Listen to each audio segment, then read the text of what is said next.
مسلمانوں کا سب سے بڑا تہوار، عاشقان رسول کا سب سے بڑا تہوار صرف عید نہیں بلکہ عیدوں کی عید ابھی ہمارے درمیان سے گزری ہے۔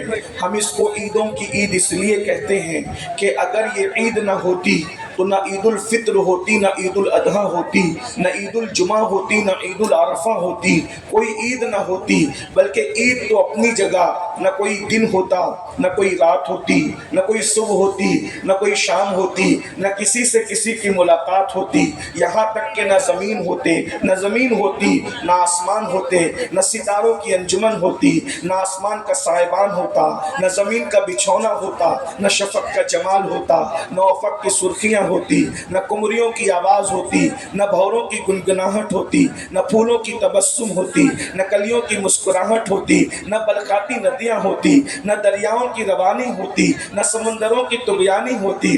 جو سب کچھ ہے صرف اس لیے ہے کہ وہ جو نہ تھے تو کچھ نہ تھا، وہ جو نہ ہو تو کچھ نہ ہو، وہ جو نہ تھے تو کچھ نہ تھا، وہ جو نہ ہو تو کچھ نہ ہو۔ جان ہے وہ جہان کی، جان ہے تو جہان ہے۔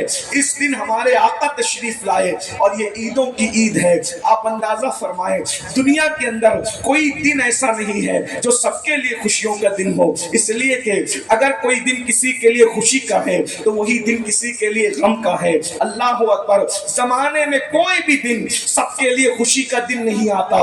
اللہ اکبر، مثال کے طور پر اگر آپ کہیں گے کہ 15 اگست سب کے لیے خوشی کا دن ہے تو میں کہوں گا نہیں، یہ ہندوستانیوں کے لیے تو خوشی کا دن ہو سکتا ہے کہ ہندوستانیوں کو آزادی ملی، تو انگریزوں کے لیے اتنے دکھ کا دن ہے کہ اتنا بڑا ملک ان کے ہاتھ سے چلا گیا۔ دیکھا، ایک ملک کے لوگ خوشی منا رہے ہیں تو دوسرے ملک کے لوگ بے چین اور بے قرار ہو رہے ہیں، وہ غمگین ہو رہے ہیں، ایک ملک کے لیے خوشی کا، دوسروں کے لیے غم کا۔ اسی طریقے سے اللہ اکبر، کسی کا انتقال ہوتا ہے، اگر ولی بھی دنیا سے جاتا ہے، مریدین رو رہے ہیں اور فرشتے خوشی منا رہے ہیں۔ مریدین اس لیے رو رہے ہیں کہ اللہ اکبر، فرش سے ماتم اٹھے، وہ طیب و طاہر گیا، اور عرش پر دھومے مچے، عرش پر دھومے مچے، وہ مومن صالح ملا، فرش سے ماتم اٹھے، وہ طیب و طاہر گیا۔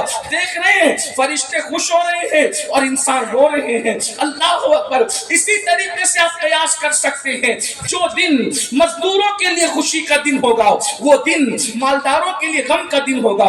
اگر مزدوروں کی بات مان کر کے تنخواہ بڑھا دی گئی ہے تو بولو سیٹھوں کا نقصان ہوگا کہ نہیں ہوگا؟ وہ خوشی منا رہے ہیں، ہم کامیاب ہو گئے، یہ غمگین ہو رہے ہیں، ہماری جیب کٹ رہی ہے۔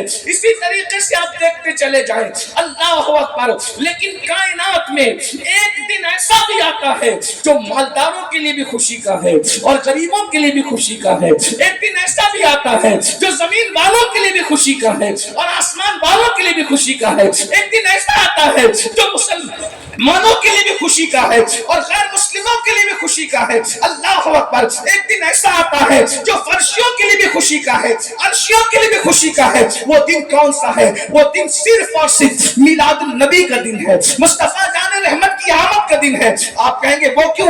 میں نے کہا مسلمان اس لیے خوش ہیں کہ ان کو ایمان ملا ہے، لیکن غیر مسلموں کو جینے کا سلیقہ تو ملا ہے، ورنہ جب تک کہ میرے آقا تشریف نہ لائے تھے، اللہ اکبر، جو غیر مسلم ہے انہیں نہ کھانے کا شعور تھا، نہ پہننے کا شعور تھا، نہ اوڑھنے کا شعور تھا۔ اللہ اکبر، مجھے یہاں پر ایک بات بتانی ہے آپ کو، آپ اس کو محسوس کیجئے گا۔ اللہ اکبر، میلاد النبی آئے، میلاد مصطفیٰ آئی تو سب کے لیے برکت کا دن، سب کے لیے رحمت کا دن۔ اس دن مزدوروں کو حق مل رہا ہے۔